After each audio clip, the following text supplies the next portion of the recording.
Ito naman, mag-asawa patay matapos masangkot sa banggaan sa pagitan po ng motor at ng truck dyan sa Enrile, Cagayan.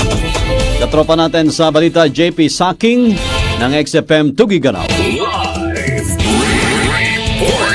Dalawang katao ang nasawi habang tatlo naman ang nasugatan matapos sumalpok ang dalawang motorsiklo at isang truck sa National Highway Barangay San Roque, Enrile, Cagayan nitong gabi ng Mayo 17 ngayong taon. Ayon sa ulat, bandang alas 9:40 ng gabi nang matanggap ng pulisyang ulat na agad namang rumesponde ang mga pulis at investigador upang alamin ang nangyari sa insidente. Sa paunang investigasyon, parehong Euro ang tatak ng dalawang motorsiklong bumibiyahe patimog na unang motor nang hindi ito napansin ang nakaparadang puting truck na may plakang CTJ 9226 sa gilid ng kalsada malapit sa Double T Cockpit Arena. Dahil dito, bumangga ito sa kaliwang likurang bahagi ng truck. Kasunod dito, hindi naman nakaiwas ang pangalawang motorsiklo, tumama rin sa likod ng unang motor. Dahil dito, nasawi ang mag-asawang residente ng Rizal, Kalinga, kung saan idineklara silang dead on the spot ni Dr. Carmina Abuzo ng RHU Enrile. Samantala, dinala naman sa Cagayan Valley Medical Center CVMC sa Tuguegarao City ang tatlong sakaya ng pangalawang motorsiklo para gamutin ang kanilang mga sugat. Lumalabas din sa investigasyon na walang plaka ang dalawang motorsiklo at walang lisensya ang mga driver. Dinala na sa Enrile Police Station ang mga nasirang sasakyan para sa karagdagang aksyon. Patuloy pa rin ang paghahanap sa may-ari at driver ng truck na sangkot sa insidente. Paalala naman ng otoridad na maging maingat